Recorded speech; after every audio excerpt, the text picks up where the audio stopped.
Hello everyone. तो आज का हमारा जो टॉपिक है डिस्कशन का वो है tax audit under section 44 A B of the income tax act. आज हम ये समझेंगे कि इसकी एप्लीकेबिलिटी कहाँ पे होती है, किस केस में हमें ऑडिट करवाना है, किस केस में क्लाइंट का हमें अपने क्लाइंट का ऑडिट नहीं करना है, कौन से ऐसे सिनेरियोज हैं जब हमें 44 ए बी भी देखना है, एडी भी देखना है, एडीए भी देखना है, या कौन सा ऐसा सिनेरियो है जहाँ सिर्फ 44 ए बी देख के जजमेंट लगा लेनी है कि ऑडिट करना है नहीं करना है। तो ये वीडियो बनाने के पीछे रीजन सिर्फ एक है कि मैं पिछले कई सालों से इस टॉपिक में डील कर रहा हूँ, बुक लिखी, आर्टिकल्स लिखे, हर साल अमेंड भी किया। लेकिन कुछ कंसिस्टेंट क्वेरीज ऐसी हैं जो डे वन पे भी थी, जो आज भी हैं, जो आगे भी आती रहेंगी। वो क्वेरीज ये हैं कि सिनेरियो बेस्ड, जैसे जो सीएज अपने क्लाइंट का ऑडिट देख रहे हैं या अकाउंट्स देख रहे हैं, उनके पर्टिकुलर सिनेरियो में दे गॉट कंफ्यूज कि क्या हमें इस सिनेरियो के अंदर हमें ऑडिट करना है या नहीं करना है। और मेरी ये ऑब्जर्वेशन रही है कि हर सीए को ऑडिट करना अच्छे से आता है, ये पता है कि ऑडिट कैसे करना है, ये भी पता है कि जो तीन सेक्शंस हैं, section 44 A B, 44 A D और 44 ए डी ए, इन सब में क्या लिखा है वो भी अच्छे से पता है। तो कंफ्यूजन सिर्फ ये हो जाती है कि जब ये तीनों सेक्शंस आपस में मिक्स एंड मैच इनका हो जाता है किसी ना किसी सिनेरियो में, तो क्या उस केस में ऑडिट करना है या नहीं करना है, वहां पे आके एक बार ब्रेक लग जाती है। फिर स्टार्ट होता है कंसल्टेंसी की, पूछें दूसरे सीए से पूछते हैं या कि चेक करते हैं। तो मेरे पास ऐसे बहुत डाउट्स आते हैं कि सर हमारा जो क्लाइंट है उसकी ये टर्नओवर है, लास्ट ईयर उसने प्रेजेंटिव लिया था, इस साल प्रेजेंटिव नहीं लिया या लिया है, एज द केस में भी। तो बस मुझे ये बता दो कि क्या इसको ऑडिट करवाना है या नहीं करवाना। तो आज हम कुछ बेसिक्स पे बात करेंगे। अब आपके स्क्रीन पे मैं आपको पहले स्लैब्स दिखा देता हूँ जहां से कंफ्यूजन स्टार्ट हो जाती है, जबकि मैं आपको बताऊं यहाँ पे कंफ्यूजन क्रिएट होनी नहीं चाहिए और वो होगी भी नहीं। मैं आपको स्लैब्स सिंपल बता रहा हूँ। हमारे स्लैब्स चेंज नहीं हुए, देखा जाए तो स्लैब्स एनहांस हुए हैं सिर्फ एक कैटेगरी के लिए, अदरवाइज स्लैब जो पहले थे आज भी वही है। पहले भी 44 ए बी जो बात करता था 1 करोड़ की बात करता था बिजनेस के केस में, 50 लाख की बात करता था प्रोफेशन के केस में, आज भी वही बात करता है। 44 ए डी 2 करोड़ की बात करता था, आज भी वही बात करता है। 44 ए डी 50 लाख की बात करता था, आज भी वही बात करता है। अब एनहांस्ड लिमिट्स क्या है? गवर्नमेंट ये कहती है कि अगर आपका जो क्लाइंट है, अगर वो 95% से ज्यादा अपनी जो रिसीट्स हैं, जो उसकी टर्नओवर है, वो बैंकिंग चैनल से रूट करवा लेता है, चाहे वो क्रेडिट कार्ड से पेमेंट ले ले, एक्सेप्ट कर ले, चाहे वो रिसीट्स अपने डेबिट कार्ड से ले ले, चाहे वो यूपीआई के चैनल से ले ले, चाहे वो अकाउंट पे चेक ले ले, चाहे फिर वो हमारा जो डेबिट अपना ये बैंक ड्राफ्ट्स होते हैं उनसे ले ले।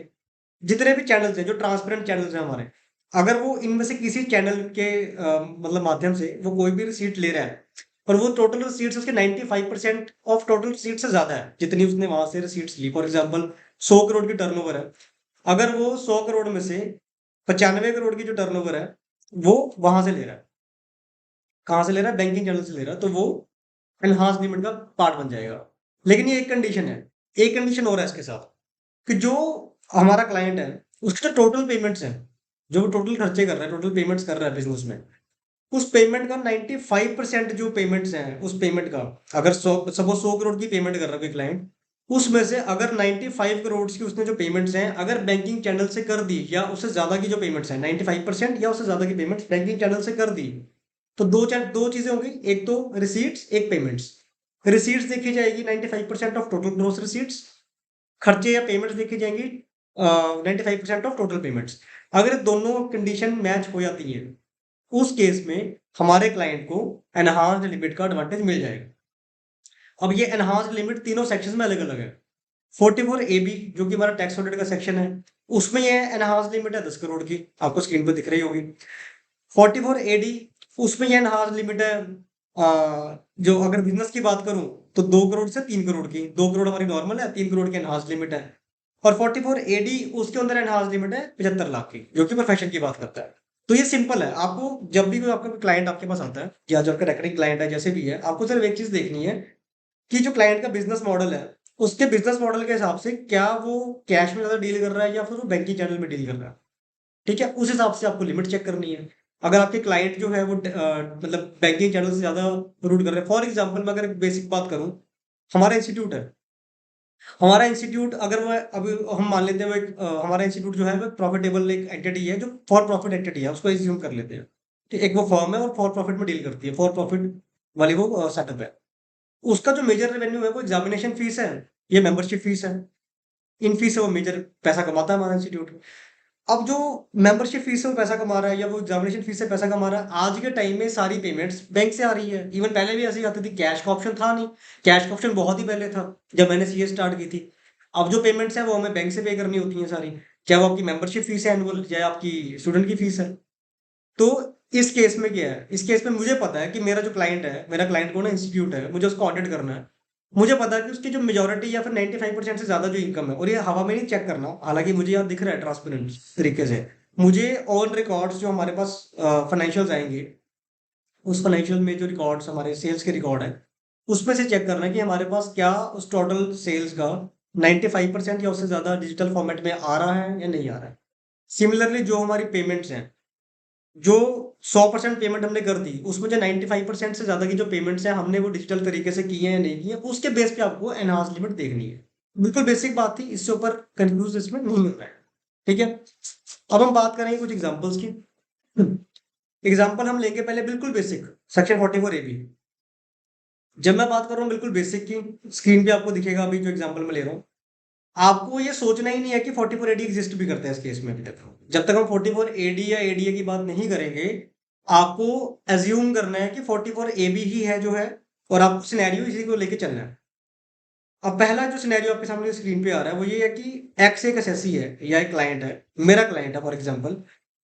उसकी जो बिजनेस टर्नओवर है वो 1 करोड़ 20 लाख की है, 1.2 करोड़। तो क्या उसको ऑडिट करवाना है? और यहाँ मैंने देखो कुछ नहीं बताया ना, तो मैंने ये बताया कि उसकी जो उसका नेचर ऑफ बिजनेस है, वो उसका कैश में है या बैंकिंग चैनल से है। तो ना मैंने उसको ये ना आपको मैंने ये चीज बताई कि क्या इसने कभी प्रिजम्पटिव लिया है नहीं लिया। तो मैंने कहा 44 एडी की बात हमें करनी ही है।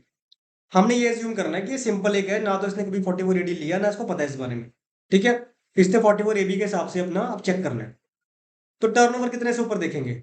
जब मैंने जब मैं आपको ये बोल रहा हूँ, यहाँ हम चलो एज्यूम ही कर लेते हैं कि जो उसकी जो ट्रांजेक्शन है वो कैश वाले ट्रांजेक्शन है। पुराने वाला जो केस चला आ रहा है, क्लाइंट जो है मिक्स एंड मैच चलता है, कुछ उसकी टर्नओवर कैश में आ रही है, कुछ उसकी टर्नओवर बैंक से आ रही है।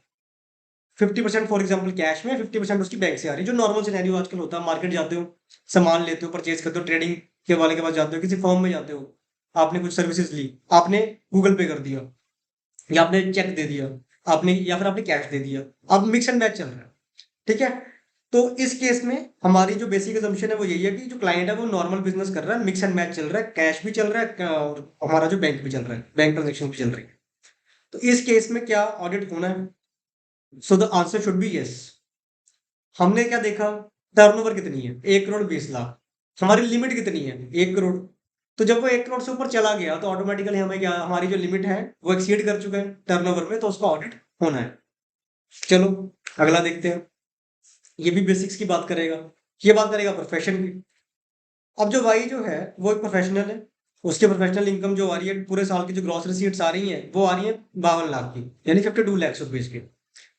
अब जो 52 लाख रुपीज उसकी जो टर्नओवर आई पूरे साल में, जो उसकी ग्रॉस रिसीट्स हैं, मैंने यहाँ भी कुछ नहीं बताया आपको कि वो बैंक से आ रही है कैश से आ रही है। तो यहाँ भी हम एज्यूम कर रहे हैं कि mix and match type of profession है। एक डॉक्टर है या कोई लॉयर है या कोई चार्टर्ड अकाउंटेंट है, उसके जो क्लाइंट्स हैं उसको फीस पे कर रहे हैं। उसका जो फीस पे करने का तरीका है, कुछ कोई उसको गूगल पे कर रहा है, कोई उसको कैश में पे कर रहा है, और कुछ उसको चेक भी दे रहे हैं जिसकी पेमेंट्स बढ़ी हैं। हालांकि प्रोफेशनल के केस में चेक्स कम आते हैं, डिपेंड अपॉन कि अगर लंबी सर्विस है तो चेक आता है, पॉइंट ऑफ सेल पे नहीं आता है, मोस्टली नहीं आता है। तो ये वैसे ही बता रहा हूँ, कोई इसका वैसा नहीं है कि कोई बोले कि यार ऐसा तो नहीं होता है। मतलब पॉसिबिलिटी बता रहा हूँ आपको मैं आपको। तो ये चैनल आपने बैंकिंग चैनल जो है उससे आपका मतलब हमने देखा कि मैं एज्यूम कर रहा हूँ कि उससे नहीं आ रहा, मिक्स आ रहा है कि थोड़ा सा आ गया, 50% उसका बैंक से आ रहा है, 50% कैश में आ रहा है। इस केस में ऑडिट होना है या नहीं होना, तो हम क्या देखेंगे? बेसिक लिमिट क्या है 44 एबी की प्रोफेशन के केस में? प्रोफेशन के केस में 44 एबी कहता है कि अगर 50 लाख से ज्यादा आपकी टर्नओवर हो जाती है या ग्रॉस रिसीट्स जिसे हम कहते हैं हो जाती है, तो आपको ऑडिट करवाना ही करवाना है। तो इस केस में जो हमारा केस है, इसमें क्लाइंट का ऑडिट चार्टर्ड अकाउंटेंट से करवाना पड़ेगा। ठीक है। ये वाला केस भी हो गया। चलो अगला केस देखते हैं। ये भी बेसिक्स की बात कर रहा है 44 एबी। अभी हम 44 एबी पे बात करेंगे। इसमें क्या कह रहा है कि जेड जो है एक क्लाइंट है, उसका बिजनेस है, बिजनेस से उसने टर्नओवर कमाई। कितनी कमाई? 7.5 करोड़। 7 करोड़ 50 लाख की उसके टर्नओवर आ गई बिजनेस से। अब इस टर्नओवर में से जो उसकी कैश रिसीट्स हैं वो मैंने लिख दिया कि उसकी कैश रिसीट्स और कैश पेमेंट्स दोनों ही 5% ऑफ ग्रॉस रिसीट्स और टर्नओवर से एक्सीड नहीं करती हैं। अगर मैं उसको को और क्लियर बोलूँ क्वेश्चन समझाने के लिए, इस क्वेश्चन की जो इंटरप्रिटेशन आपको मैं कुछ मतलब इसमें कुछ मिसिंग है, आपको बताया तो क्या चीज़ मिसिंग है। मैंने बोला कि उसकी जो कैश रिसीट्स हैं और कैश पेमेंट दोनों एक्सीड नहीं कर रही रिसीट्स से, जो टोटल रिसीट्स हैं। जबकि चेक में क्या करना होता है, तो आप इसको एज्यूम कर लो या कहीं लिख लेना अपने पास कि जो उसकी कैश रिसीट्स है वो 5% ऑफ ग्रॉस रिसीट्स से कम है, और जो उसकी कैश पेमेंट्स हैं वो उसके 5% ऑफ कैश पेमेंट से कम है। 5% ऑफ टोटल पेमेंट से कम है। जो उसकी कैश की पेमेंट्स उसने की हैं वो 5% ऑफ टोटल पेमेंट से कम है। ये फॉर जैसे मैंने पहले आपको बताया कि अज्यूम कर लो कि 100 करोड़ की कोई पेमेंट्स कर रहा है अपने बिजनेस में, तो 95 लाख की जो पेमेंट है इस वाले केस में जो एग्जांपल है उसकी बैंकिंग से हो रही है, क्योंकि मैंने लिखा कि उसकी एक्सीड नहीं कर रही 5% से कैश पेमेंट्स। तो क्या इस केस में ऑडिट होगा या नहीं होगा? तो अब हम पहले वही सिनेरियो देखेंगे। पहला सिनेरियो क्या है, 44 एबी की लिमिट क्या है, 1 करोड़ की। तो 1 करोड़ की लिमिट देखेंगे तो मैंने कहा इसका तो ऑडिट भाई करवाना पड़ेगा, ठीक है। लेकिन अब बात आती है दूसरी लिमिट की। हम जो मेरा क्लाइंट है उसको मैं गाइड करूंगा कि नहीं देखो 1 करोड़ वाली लिमिट तो आपके पास सेट नहीं बैठेगी, आप मुझे अपने रिकॉर्ड्स पकड़ा दो, मैं आपके रिकॉर्ड्स चेक करता हूँ कि आपकी जो सेल्स की जो सेल रिकॉर्ड है उसके हिसाब से आपकी जो, अब परसेंटेज निकाल के देख लेते हैं कि आपने कैश में कितना डील किया है और बैंक में कितना डील किया है। तो क्लाइंट मुझे कहता है कि मेरा तो मोटा मोटा जो है वो बैंकिंग से आता है। आपने निकाल के भी देख लिया कि जो उसकी कैश की पेमेंट्स हैं और जो कैश की रिसीट्स हैं दोनों ही 5% ऑफ की लिमिट से कम आ रही है, यानी कि 95% जो ट्रांजेक्शन हैं रिसीट्स में भी और पेमेंट्स में भी दोनों ही उसकी फुलफिल हो रही है, वो बैंकिंग चैनल से हो रही है। तो इस केस में क्लाइंट को एडवांटेज मिल जाएगी 10 करोड़ के टर्नओवर की, जो लिमिट उसको मिल जाएगी एनहांस लिमिट। तो इसके उसमें ऑडिट होगा या नहीं होगा? आंसर इज ऑडिट नहीं होगा। क्यों? क्लाइंट की जो टर्नओवर है वो 7.5 करोड़ है, उसके जो ट्रांजेक्शन है, जो मैक्सिमम ट्रांजेक्शन है वो 95% की जो से ज्यादा के ट्रांजेक्शन है वो कैश में नहीं है, वो बैंकिंग चैनल से है। तो इसको जो है ऑडिट नहीं करना है, इसको जो लिमिट मिल जाएगी 10 करोड़ की मिल जाएगी। चलिए अगला देखते हैं। अगले केस में क्या हो रहा है, विपुल जो एसएससी है जो क्लाइंट है उसका भी बिजनेस है, उसकी जो टर्नओवर आ रही है वो आ रही है 4.5 करोड़ रुपए की, फाइनेंशियल ईयर 23-24 की। उसकी टर्नओवर 4.5 करोड़ है, और इसमें से जो उसकी कैश रिसीट्स है जो वो कैश में लेके आया है वो है 15,75,000, 15.75 lakhs. On the same side उसकी जो पेमेंट्स है, जो उसने पेमेंट जो खर्चा किया है वो टोटल खर्चा किया उसने 3 करोड़ का। अगर अगर ये यहाँ पे नहीं लिखा तो आप लिख लो, मैंने अगर क्वेश्चन में लिखा नहीं है। 3 करोड़ का उसने टोटल खर्चा किया। अब उस 3 करोड़ में से उसने जो कैश में पेमेंट कर दी है वो की है 11,25,000 की। तो हमें कुछ नहीं करना है, हमने वही बेसिक लाइन बाई लाइन चलेंगे। पहला जो पहली लिमिट है वो क्या होती है कि क्या हमें 1 करोड़ का एडवांटेज मिलेगा? वो तो वैसे ही नहीं मिलेगा, हमारी टर्नओवर कितनी है 4.5 करोड़ की, वहां से तो हम हट ही चुके हैं। चलो जी अगली लिमिट देख लेते हैं। क्या हमें 10 करोड़ की लिमिट का एडवांटेज मिलेगा? उसके लिए दो कंडीशन चेक करनी होती हैं। पहली कंडीशन क्या कहती है कि जो आपकी रिसीट्स है, आपकी जो टोटल रिसीट्स हैं, जो आपने कैश में रिसीट्स ली हैं, जो आपने कैश में पैसा लिया है क्लाइंट से, आप जो आपने अपने ग्राहकों से पैसा लिया है, जो आपकी टर्नओवर है वो आपके टोटल टर्नओवर का 95% से 5% से कम होना चाहिए। 95% से। जैसे कि फॉर एग्जांपल आपकी 100 करोड़ की टर्नओवर है, 100 करोड़ की टर्नओवर में से 5 करोड़ की जो आपकी टर्नओवर है वो कम से कम आपकी, उससे कम 5 करोड़ या उससे कम की जो टर्नओवर है वो आपकी कैश में होनी चाहिए, और उससे जो बाकी की जो टर्नओवर है, जो 95 करोड़ की आपकी टर्नओवर है वो आपकी बैंकिंग चैनल से होनी चाहिए, मीन्स मेजोरिटी। तो क्या सीन बनेगा कि 100 करोड़ में से जो 95 करोड़ की आपकी टर्नओवर है वो आपकी बैंक से ही आनी चाहिए, इन एनी केस, अगर आपको 10 करोड़ की लिमिट का एडवांटेज लेना है, पहली कंडीशन।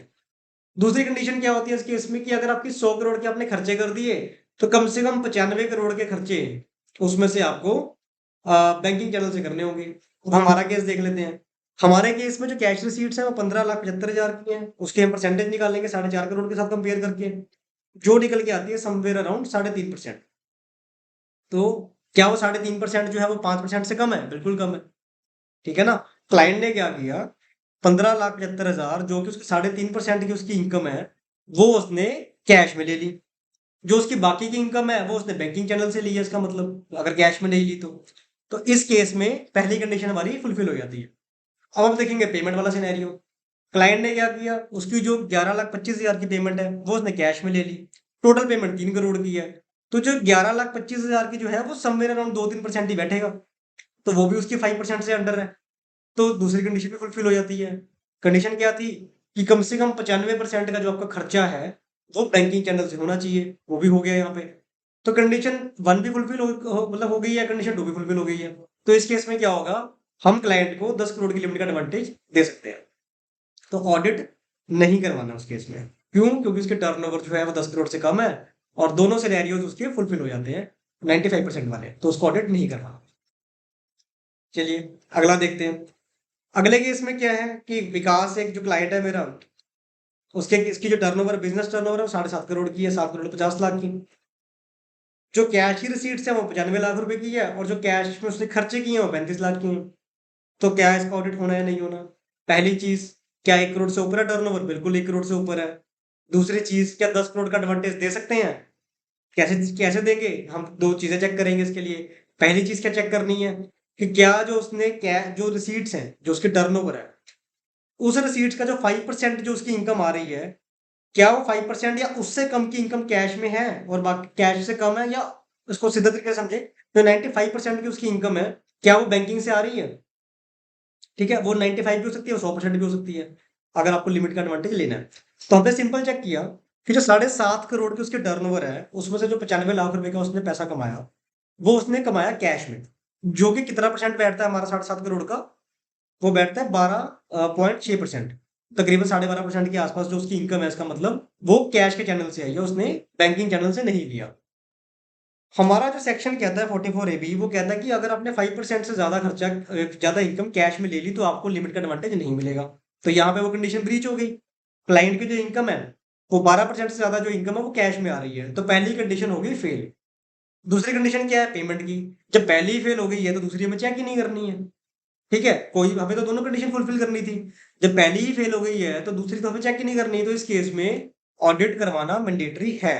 क्लाइंट को ऑडिट करवाना पड़ेगा, क्योंकि जो लिमिट है वो 1 करोड़ की ही मानी जाएगी, 10 करोड़ की लिमिट का एडवांटेज नहीं मिलेगा। चलिए अगला देखते हैं।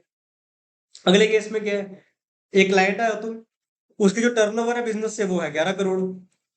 कैश रिसीट्स है 15,75,000 और जो कैश की पेमेंट्स है वो 11,25,000। अब हम क्या देखेंगे कि क्लाइंट की जो टर्नओवर 1 करोड़ से ज्यादा है, बिल्कुल 1 करोड़ से ज्यादा है, तो क्या उसको हम 10 करोड़ का एडवांटेज दे सकते हैं? तो अब दूसरा क्वेश्चन, क्या उसके टर्नओवर 10 करोड़ से कम है? बिल्कुल उसके हमारे केस में नहीं है, हमारे तो 10 करोड़ से भी ज्यादा है। तो जब उसकी टर्नओवर 10 करोड़ से ज्यादा जा चुकी है तो सेक्शन की जो अपर लिमिट है 10 करोड़, जो अपर रिलीफ है, वो रिलीफ उसको नहीं मिल सकती। जब आपकी टर्नओवर 10 करोड़ को एक्सीड कर चुकी है तो चाहे तो आप कैश में डीलिंग करो, चाहे आप बैंक में डील करो, चाहे आप पूरा का पूरा कैश करो, पूरा का पूरा बैंक करो, as far as this section is concern, जो ऑडिट इज कंसर्न, आपको ऑडिट करवाना ही पड़ेगा।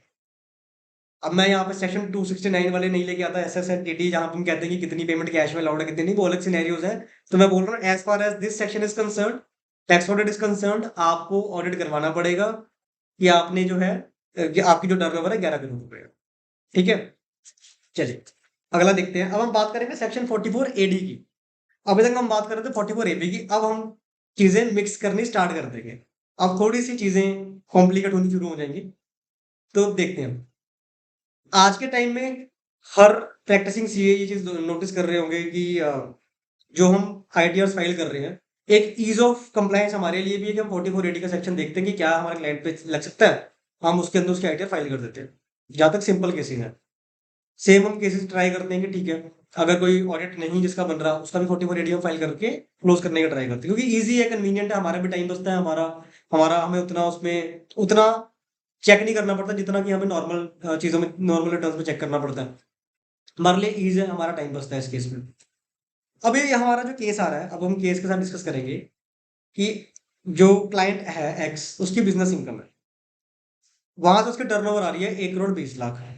ठीक है, उसने ऑप्ट कर लिया प्रिजम्पटिव टैक्सेशन स्कीम को और उसने प्रॉफिट दिखा दिया 10 लाख।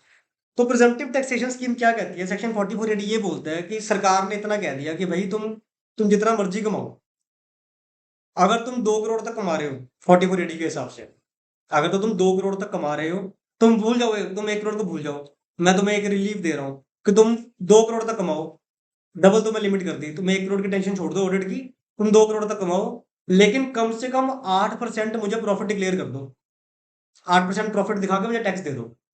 ना तो तुम्हें बुक्स बनाने की जरूरत है, ना तुम्हें ऑडिट करवाने की जरूरत है। सिंपल है। तो हमारे इस केस में क्या हो रहा है, हमारे इस केस में उसने जो प्रॉफिट डिक्लेयर किया, प्रॉफिट डिक्लेयर कर दिया उसने 10 लाख का, और टर्नओवर थी उसकी एक 1.20 लाख, जो कि परसेंटेज बैठती है 8.3%। तो इस केस में उसको जो है अपना ऑडिट नहीं करवाना है। यहाँ पे एक चीज ये भी आपको जो कंफ्यूजन से बचना है, वो ये है कि जब हम बात करते हैं 44 AD के अंदर 6% की, तो ये जो 6% की जो लिमिट है ना, ये कोई लिमिट नहीं है। पहली चीज, इसमें आपको ये तरह बोलती है सरकार की, आपकी एक जितनी भी टर्नओवर है, अगर आपने 1.5 करोड़ कमाया, 1.5 करोड़ में से जितना आपने बैंकिंग चैनल से कमाया, उसका आप मुझे 6% दिखा दो। जितना आपने नॉर्मल कमाया उसको मुझे 8 दिखा दो। यहाँ पे कोई भी 95% का डिजिटल होना जरूरी है या ये सब वो चीज नहीं है। उससे कंफ्यूज नहीं होना है। तो सिंपल समझो, 1.5 करोड़ की आपकी टर्नओवर है, जिसमें से आपने 50 करोड़ कमाया था बैंकिंग चैनल से, और 1 करोड़ कमाया था अपने नॉर्मल चैनल से। तो जो नॉर्मल से कमाया था उसका 8% दिखा दो प्रॉफिट कम से कम, और जो 50 लाख आपने अलग अलग से कमाया बैंक वाले चैनल से, अकाउंट पे चेक से पेमेंट ली, आरटीजीएस से ली, जैसे भी ली, उसका आप 6% दिखा दो, तो आप वहां पे अपना दिखा के बच सकते हो। आपको जो है वो एडवांटेज मिल जाएगा, आपको ऑडिट भी नहीं करवाना है। ठीक है। तो ये तो एक केस हो गया हमारा, जिसमें हमने बात की थी कि एसएससी का जो प्रॉफिट है वो विद इन लिमिट्स आ रहा है। चलो अगला देखते हैं। अब ये जो केस कह रहा है अगला, इसमें है कि एसएससी का जो बिजनेस है, उसकी टर्नओवर है 2 करोड़ 96 लाख, 2.96 करोड़। ठीक है। उसने प्रेजेंटिव टैक्सेशन स्कीम को ऑप्ट किया और प्रॉफिट डिक्लेयर कर दिया उसने 30 लाख का। अब यहाँ पे मैं बता रहा हूँ कि उसकी जो 95% जो उसकी टर्नओवर है वो बैंक से आ रही है, और जो 95% जो उसकी पेमेंट्स है वो उसकी ऑनलाइन जा रही है। मतलब वो कंडीशन पूरी हो गई। तो जो उसकी कंडीशन कहाँ थी, जो हम कहते हैं कि अब 44 AD के अंदर भी एक लिमिट आई थी। 44 AD में चलो बेसिक से बात करेंगे। 44 AD क्या कहता है कि 2 करोड़ से आपके ऊपर अगर आप 2 करोड़ तक की अगर आपकी इनकम है, तो आप उसके अंदर 8% या 6% एज द केस में भी दिखा के अब बच जाओ। आपको ना तो ऑडिट करवाना है, ना आपको बुक्स मेंटेन करनी है। बेसिक बात थी कि ना तो ऑडिट करवाना है, ना बुक्स मेंटेन करनी है। अब यहाँ पे क्या हो रहा है इस केस में, टर्नओवर 2 करोड़ से ज्यादा है, लेकिन अब जो इस बार से जो एप्लीकेबल है, जो फाइनेंस एक्ट 2023 में आया था, उसमें लिखा था कि 2024 से 1 अप्रैल 24 से ये चीज ऐड हो गई है कि अगर आपकी जो टर्नओवर है वो 95% से ज्यादा की जो रिसीट्स है, जो आपने पैसा कमाया वो बैंक से कमाया, बैंकिंग चैनल से कमाया, और इतना ही जो खर्चा किया है, जो टोटल पेमेंट्स की हैं, 95% से ज्यादा की पेमेंट्स आपने बैंकिंग चैनल से की हैं, तो आपकी लिमिट अब 2 करोड़ नहीं है, अब 3 करोड़ हो चुकी है। आपको ये एडवांटेज है। ठीक है। हमारा केस क्या है, क्लाइंट की जो टर्नओवर है वो 2 करोड़ 96 लाख है, जो कि 2 करोड़ से ज्यादा है, लेकिन क्योंकि इसकी टर्नओवर 3 करोड़ से कम है, हम एक बार चेक क्या करेंगे कि क्या उसकी जो पूरी सेल्स है, या जो सेल्स का 95% का पोर्शन है, एंड जो पेमेंट्स का 95% का पोर्शन है, वो उसने बैंकिंग चैनल से किया है या नहीं किया है। अगर किया है तो उसको 3 करोड़ का एडवांटेज मिलेगा, जो कि हमारे इस केस में फुलफिल हो रहा है। तो इस केस में उसने अ, जो प्रॉफिट है अपना वो दिखा दिया है, और उसको दिखाना कितना चाहिए भी ये देख लेते हैं, इस पे प्रॉफिट दिखाना कितना है। क्योंकि उसका बैंकिंग चैनल से आया वो 95% जो 95% का जो उसकी सेल्स है वो वहां से आई है, तो वो जाएगी उसकी 6% वाली कैटेगरी में। बाकी की जो 5 करोड़ की या जितनी भी है, 5 करोड़ कह रहा हूँ, जो 5% की उसकी जो बाकी की कैश वाले चैनल से पैसा आया है, वो जाएगा उसका 8% वाली कैटेगरी में। वो उतना प्रॉफिट दिखा दे, बात खत्म होगी। और 30 लाख उसका वैसे भी 10% से ऊपर जा रहा है, तो उसको दिक्कत नहीं है। इस केस में वो मतलब उसको ऑडिट नहीं करवाना है। अब हम बात करेंगे सबसे खतरनाक सिनेरियो की, जिससे ही सारा खौफ पैदा होता है, और जो है कुछ नहीं है, अभी आपको समझ आ जाएगा इसमें है कुछ नहीं है। एक छोटा सा ना टेक्निकल, आप कह लो कि समझने वाला एक पॉइंट आया था जो हम मिस कर जाते हैं। क्लाइंट कहता है, क्लाइंट का जो बिजनेस है उसके टर्नओवर है 96 लाख।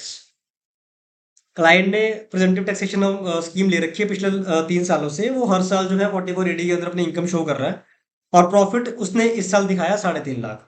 अब हमें समझना पड़ेगा कि टाइमलाइन के हिसाब से पिछले 3 साल से वो 44 AD में अपनी इनकम दिखाता आ रहा है, जिसका मतलब क्या हुआ कि वो कम से कम 8% या 6% में प्रॉफिट दिखाता आ रहा है, एज द केस में भी 8% नॉर्मल के केस में, 6% डिजिटल के केस में वो दिखाता आ रहा है प्रॉफिट।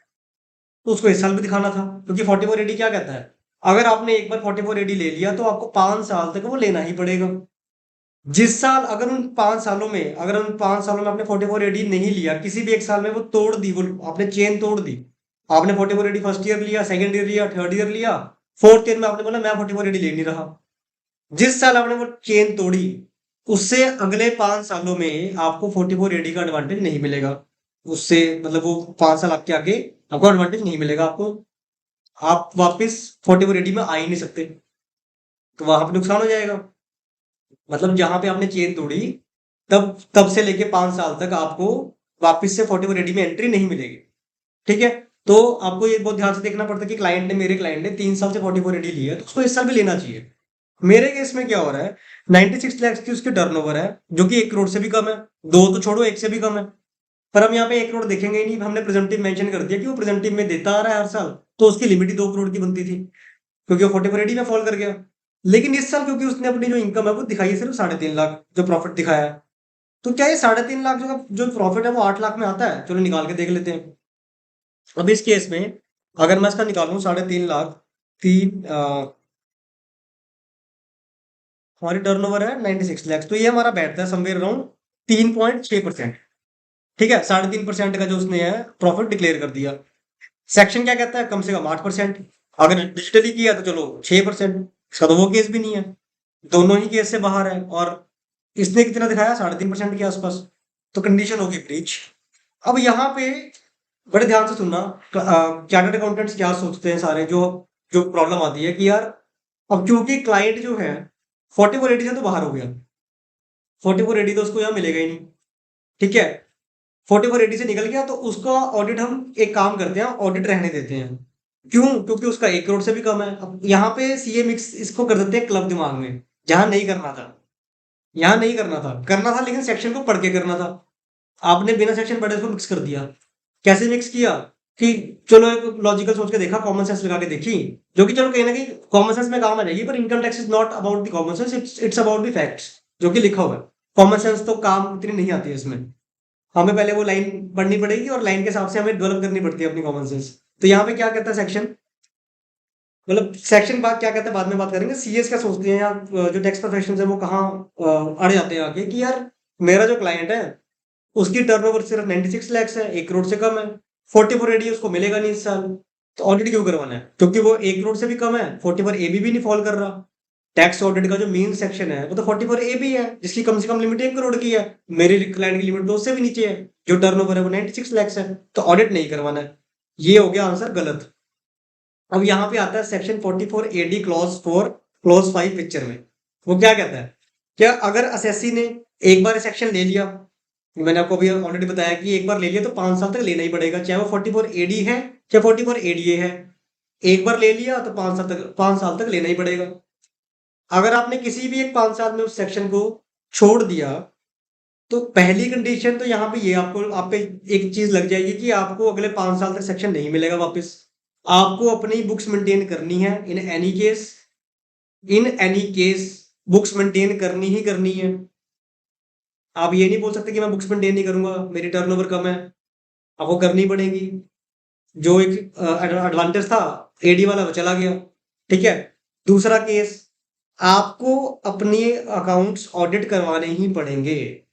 अगर आप इस सेक्शन को 44 एडी क्लॉज 4 और 5 को पढ़ोगे, एडीए वाला, साथ में आप 44 एबी का क्लॉज ही पढ़ लोगे, तो आपको ये चीज मिक्स माइंड में आपको सेट फिट बैठ जाएगी कि हमें सेक्शन क्लियरली कहता है, 44 एबी भी क्लियरली कहता है क्लॉज ई में, कि अगर 44 एडी की जो कंडीशन है, 44 एडी 4 में जो लिखा है, 44 एबी 4 देखो, 44 एबी कहता है अपने क्लॉज ई में कि 44 एडी में चले जाओ। 44 एडी में चेक कर लो, 44 एडी क्लॉज 4 में देख लो कि जो हमने बात बोली है क्या उसे सेटिस्फाई कर रहे हो। और 44 एडी क्लॉज 4 क्या बोलता है कि मैं जो 44 एडी का जो क्लॉज 1 में मैंने लिखा था कि आपको 5 साल तक लेना है, अगर आप ब्रीच करोगे आपको ऑडिट करवाना पड़ेगा, क्योंकि ये क्रॉस रेफरेंसिंग इतनी ज्यादा हो जाती है। 44 एबी ई से 44 एडी 4 एंड 5 से 44 एडी 1 पे जाना पड़ता है, दिमाग में होता है मिक्स एंड मैच। तो मैंने जितना बोला इसको भी आप साइड में करो। मैं सिंपल बता रहा हूँ, अगर आपने वो चेन तोड़ी प्रिजम्पटिव की, चेन तोड़ने के बाद किसी भी एक साल में, अब जैसे आपने चेन तोड़ दी, चेन तोड़ने के 5 साल तक आपको बुक्स भी मेंटेन करनी है, ऑडिट भी करवाना है, चाहे आपकी टर्नओवर 90 लाख है या 1 करोड़ है या आपकी 50 लाख है या 30 लाख है या कुछ भी है, आपको ऑडिट करवाना पड़ेगा ही पड़ेगा। There is no other option. लेकिन एक छूट है। एक छूट क्या मिल रही है, जस्ट सपोज करो कि आपका जो क्लाइंट है उसकी इनकम इतनी कम हो गई है इस साल, मतलब ठीक है, वो ऑडिट से दायरे से बाहर आया, किसी कारण से हुआ होगा, इनकम कम हो गई, उसकी जो टैक्सेबल इनकम है, जो नेट इनकम निकल के आती है, जो उसका प्रॉफिट्स है या जो उसकी नेट इनकम है, वो उसकी 2.5 लाख से भी कम है।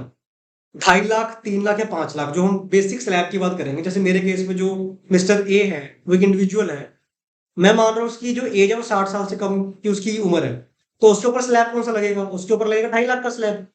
तो 2.5 लाख से भी अगर उसका प्रॉफिट नीचे चला जाएगा तो उसको फिर ऑडिट नहीं करवाना, उसको सरकार कहते हैं भाई कि आप रहने दो, हम आपको यहाँ पे रिलैक्सेशन दे रहे हैं। सिंपल था। कंफ्यूजन कुछ सॉल्व हुई? मैं फिर से रिपीट करता हूँ इस चीज को। टर्नओवर 96 लाख थी, पिछले 3 साल से 44 AD में हमने इनकम दिखाई थी, इस साल 44 AD हमने ब्रीच कर दिया। क्योंकि हमने इस साल 44 AD ब्रीच कर दिया तो टर्नओवर गई साइड में, परसेंटेजेस गई साइड में, हमें ऑडिट करवाना ही करवाना है। कब तक करवाना है? अगले 5 साल तक करवाना ही पड़ेगा। There is no other option except आपकी जो नेट इनकम है वो टैक्सेबल लिमिट से कम है, लेकिन वो ऑप्शन सिर्फ ऑडिट के लिए मिल रहा है आपको। वो जो छूट है टैक्स लिमिट वाली, सिर्फ ऑडिट के लिए। बुक्स तो आपको मेंटेन करनी ही पड़ेगी। ठीक है, ये आपका केस हो गया। तो हमारे इस केस में क्या था कि इसको ऑडिट करवाना ही पड़ेगा, उसका भले ऑडिट 96 लाख का। अगला देखते हैं, अगला सिनेरियो क्या कहता है कि मिस्टर क्यू है, उसका बिजनेस है, उसकी टर्नओवर है 1 करोड़ 96 लाख, और उसने प्रिजम्पटिव लिया था और उसने वो लेता आ रहा है, और इस साल उसने प्रॉफिट दिखा दिया 10.76, यानी 10,76,000, 10.76 लाख। अब क्योंकि वो 44 AD में था, उसकी लिमिट 2 करोड़ तक की थी, तो मैंने फिर से बोला, मैं कहा चलो ये 10.76 रहा है, परसेंटेज निकाल लेते हैं। परसेंटेज निकल के आई वो सिर्फ 5.5% के आसपास, जो कि हमारी 8% से कम है। तो क्योंकि वो 8% से कम है तो वो 44 AD उसका हो गया ब्रीच। 44 AD ब्रीच हो गया। मैंने यहाँ पे सिंपल वही चीज बोलूंगा, मैंने वही चीज एक्सप्लेन की, आपको स्लाइड में दिख रही होगी, कि आपको देखना ही नहीं है टर्नओवर कितनी है या हमारी परसेंटेज कितनी है, सीधा सीधा उस पर ऑडिट एप्लीकेबल हो गया। There is no other option except जो बेसिक टैक्सेबल लिमिट के ऑप्शन है, वो भी सिर्फ ऑडिट के लिए। तो आपको ऑडिट यहाँ करवाना पड़ेगा। चलिए, 44 AD हमारा हो गया। तो 44 AD मैं अलग से कवर नहीं कर रहा, जिसको 44 AD समझ आ जाएगा वो ऑटोमेटिकली कुछ ना करे, 44 AD को सेम एग्जांपल से समझे, लिमिट छोटी कर दे। और यहाँ पे क्योंकि बस 50 लाख की लिमिट और 75 लाख की लिमिट है, वो स्क्रीन पे मैंने आपको दिखा दी है। आपको वही एग्जांपल्स वापस से देखने हैं 44 AD वाले, मैं आपको PDF इसकी दे दूंगा, आप उसको समझो, आपको क्लैरिटी आ जाएगी कि 44 AD में कैसे देख रहे हैं। जिसको 44 AD समझ आ जाता है उसको 44 AD भी समझ आ जाता है बड़े आराम से। बस यहाँ पे जो कुछ लोग गलती कर जाते हैं, जो कि कंफ्यूज हो जाते हैं कि प्रोफेशन कवर कौन से करने हैं। तो बहुत कॉमन जो प्रोफेशन है वो मेडिकल प्रोफेशन है, हमारा सीए वाला प्रोफेशन है, कंपनी सेक्रेटरी का प्रोफेशन है, या फिर आर्किटेक्ट है, लॉयर्स हैं। हम सबको अलाउड है, कुछ और स्पेसिफाइड है। आप बस वो लिस्ट का ध्यान रखो कि उस लिस्ट के बाहर का कोई बंदा 44 AD में अपनी इनकम डिक्लेयर नहीं कर सकता, बाकी कोई दिक्कत नहीं है। अब हम बात करेंगे कुछ कॉमन इश्यूज जो कि आते हैं हर बार, जो कि बड़े जेन्युइन इश्यूज हैं, कहीं पर जिक्र नहीं मिलता है इनका, किसी आर्टिकल में जिक्र नहीं मिलता है इनका। तो इनको ये बेसिकली मैंने, मेरे पास में जिक्र नहीं था इनका, मैंने भी इनके बारे में बताया नहीं था, मेरे से भी ये चीज स्किप हो गई थी अपने आर्टिकल में। तो मुझे क्वेरी आई थी इसके लिए, 2-3 क्वेरीज कुछ आई, तो मैंने इसको फिर यहाँ डाल दिया। क्वेश्चन कहता है how to calculate turnover in case of multiple businesses. आपका जो क्लाइंट है उसके 2-3 बिजनेस चल रहे हैं एक साथ। अब आपके मन में डाउट है कि यार इसका ऑडिट करना है तो टर्नओवर कंबाइन कर दें या इंडिविजुअल करें। आपने क्लाइंट को बोला कि आपके तो हम कंबाइन कर देंगे। क्लाइंट कहता है क्यों कंबाइन कर दोगे, वो तो मेरी 2 तरह की इनकम है, मैं तो एक मेरा प्लांट के, एक प्लांट मेरा चंडीगढ़ में है, एक प्लांट मेरा देहरादून में है, दोनों बिजनेस मॉडल अलग है। एक स्टेट चंडीगढ़ है, एक की स्टेट बैठती है हिमाचल प्रदेश, मेरा कोई प्लेस भी डिफरेंट है, सब कुछ डिफरेंट है, ना जीएसटी में इशू है, मेरा तो क्लेश ही नहीं है इस चीज का, दोनों बिजनेस मेरे सेपरेट है। अब यहाँ पे ये कहता नहीं, पॉसिबल नहीं है। अब यहाँ पे एक्ट स्पेसिफिकली क्या कह रहा है, एक्ट ने मेंशन कर दिया कि एसएससी की जो भी इनकम है उसके जितने मर्जी बिजनेस है आपको कंबाइन करनी ही है, क्योंकि जो लिमिट्स है पर एसएससी हैं, इट्स नॉट पर बिजनेस। लिमिट्स आर पर एसएससी, एक एसएससी पे कितनी लिमिट लग रही है। लेकिन अगर एक एसएससी है, जो अगला डाउट आता है, वो उसके 2 बिजनेस है, एक की इनकम वो दिखा रहा है 44 AD में प्रेजेंटिव में, दूसरे की इनकम वो दिखाता है नॉर्मल। अब क्या करें? तो एक्ट बहुत क्लियरली कह रहा है, आपको कंफ्यूज नहीं होना है। इस केस में आपको कंबाइन नहीं करना है दोनों को, 44 AD को अलग दिखा दो, 44 AB वाली जो नॉर्मल है अलग दिखा दो, जो सिंपल टर्नओवर है। अगर आपकी इस केस में लिमिट एक्सीड हो रही है, फॉर एग्जांपल आपकी 44 AB की ज्यादा चली गई, 1 करोड़ से ऊपर चली गई, फिर आप ऑडिट करवा लो। नहीं जा रही है तो ऑडिट मत करवाओ। ठीक है, अगर आपकी दोनों इनकम नॉर्मल है, प्रिजम्पटिव नहीं है, तो आपको क्लब करनी है। अगर आपकी दोनों एक प्रिजम्पटिव है, एक दूसरी है, या सपोज 4 बिजनेस है, 4 में से 2 प्रिजम्पटिव है या 3 प्रिजम्पटिव है, एक नॉर्मल है, तो 3 प्रिजम्पटिव वाले इकट्ठे कर दो, एक को अलग कर दो। प्रिजम्पटिव वाली एक कैटेगरी में चली जाएगी, दूसरी वाली एक कैटेगरी में चली जाएगी। बस इतना सिंपल सा बात काम है इसमें। ठीक है, चलो अगला क्वेश्चन देखते हैं। एक क्वेश्चन कहता है कि how to check the threshold if the assessee is carrying out business and profession at the same time. बहुत जायज क्वेश्चन है, हर बार इसके ऊपर भी डाउट्स आते हैं कि एक पर्सन है, एक असेसी है जो मेरा क्लाइंट है, उसकी वो खुद एक लॉयर भी है और साथ में उसके घर का एक फैमिली बिजनेस है जिसमें उसका पार्टनरशिप का एक परसेंटेज भी है, उसकी प्रॉफिट शेयरिंग है, उनकी अपने बिजनेस चल रहा है। अब वो कैसे दिखाए? तो इस केस में बहुत सिंपल, जो इंस्टीट्यूट ने हमारे गाइडेंस नोट में बताया कि जो असेसी का बिजनेस है और प्रोफेशन है, आपको उसको सेपरेट ही लेके चलना है, इंडिविजुअल थ्रेशोल्ड चेक करनी है। कैसे चेक करनी है? जैसे सेक्शन 44 ए भी बोलता है कि बिजनेस की लिमिट 1 करोड़ है और प्रोफेशन की लिमिट 50 लाख है, तो आपको वैसे ही देखना है। आपको यहाँ ये देखना है कि क्लाइंट का जो बिजनेस इनकम आ रही है, क्या वो 1 करोड़ से नीचे है, तो उसके बेस पे जज करोगे। आपको प्रोफेशन की इनकम चेक करनी है कि जो प्रोफेशन की इनकम आ रही है, क्या वो 50 लाख से नीचे है, उसके बेस पे चेक कर लोगे। सपोज करो क्लाइंट की जो इनकम है, बिजनेस की इनकम आ रही है 1 करोड़ 20 लाख, प्रोफेशन की इनकम आ रही है सिर्फ 30 लाख। और क्लाइंट कहता है कि ठीक है, जो मैंने 20 लाख वहां एक्स्ट्रा कमाया वो मेरा यहाँ एडजस्ट कर दो प्रोफेशन में, ये भी लिमिट के अंदर, वो भी लिमिट के अंदर। तो ऐसा पॉसिबल नहीं है, ऐसा नहीं कर सकते, ये तोड़ मरोड़ना ये अलाउड नहीं है, क्योंकि आपकी बिजनेस इनकम 1 करोड़ से ऊपर चली गई है, लिमिट स्लैब से ऊपर चली गई है, आपको ऑडिट करवाना है। अनदर एग्जांपल, आपकी जो बिजनेस टर्नओवर है वो आपकी 80 लाख है, आपकी प्रोफेशन की जो ग्रोस रिसीट्स है, टर्नओवर है वो 60 लाख है। 44 एबी के हिसाब से देखा जाए तो बिजनेस के केस में आपकी लिमिट एक्सीड नहीं हुई, लेकिन प्रोफेशन के केस में एक्सीड हो गई, 50 लाख से ज्यादा हो गई, तो आपको ऑडिट करवाना पड़ेगा। तीसरा एग्जांपल देख लेते हैं। Business income 80 lakh, profession income 30 lakh, 30 lakh हो गई, वो भी लिमिट के अंडर है, ये भी लिमिट के अंडर है। बिजनेस इनकम भी 1 करोड़ से अंडर है, लिमिट के अंडर आ गई। जो प्रोफेशन इनकम है वो 50 लाख के अंडर है, वो भी लिमिट के अंडर आ गई। तो आपको ऑडिट नहीं करवाना है, आपको सेपरेट सेपरेट देखना है, क्लब नहीं करना। एक सबसे बड़ा एग्जांपल आजकल का बड़ा कॉमन, जो कि बहुत ही इंपॉर्टेंट है इसको डील करना, हर चार्टर्ड अकाउंटेंट ये देख रहा है कि उसके पास जो मैक्सिमम रिटर्न्स आ रही हैं आजकल, एफ-एंड-ओ ट्रांजैक्शंस, डेरिवेटिव ट्रांजैक्शंस, यूथ तो बहुत ही कर रहा है इस चीज में। इस केस में टर्नओवर कैसे निकालनी है, बहुत गलतियां हुई हैं इसमें पहले, बहुत इफेक्टिव के नोटिस भी आए हैं, काफी चीजें इसमें निकल के आई हैं पहले। तो इसके ऊपर भी इंस्टीट्यूट ने गाइडेंस नोट पे क्या मेंशन किया है कि आपको प्रॉफिट कैसे निकालना है, टर्नओवर कैसे निकालनी है बेसिकली। अब जब आप डील करते हो इसके अंदर फ्यूचर एंड ऑप्शंस में या डेरिवेटिव्स में, तो आपको कुछ प्रॉफिट होता है, कुछ लॉस होता है। तो कुछ लोग क्या करते हैं कि आपकी जो नेट इनकम आ रही है, आपका कभी प्रॉफिट आया, कभी लॉस आया, कभी प्रॉफिट आया, कभी लॉस आया, आपने साल के एंड में टोटल कर लिया 31 मार्च को, तो मेरे को नेट इनकम कितनी हुई है। सपोज लॉस आया फिर प्रॉफिट है, जैसे मेरे एग्जांपल में आपको दिख रहा है कि 4 करोड़ 27 लाख का उसको नेट लॉस हो गया लास्ट में। आप बोलोगे इसको तो टर्नओवर किया तो घाटे में चला गया, लॉस में है, तो इसका ऑडिट नहीं होगा आपके हिसाब से, जो एक नॉर्मल सिनेरियो था। बट ये गलत है। For the purpose of calculating turnover in this case हमें क्या करना है, हमें एब्सोल्यूट नंबर्स में चेक करना है। एब्सोल्यूट नंबर्स क्या होता है, आपको माइनस का साइन इग्नोर करना है, सीधी सी बात है, आपको माइनस का साइन इग्नोर करना है। अगर आपका लॉस है 3 करोड़ का, -3 करोड़ नहीं मानोगे उसको, आप 3 करोड़ ही मानोगे।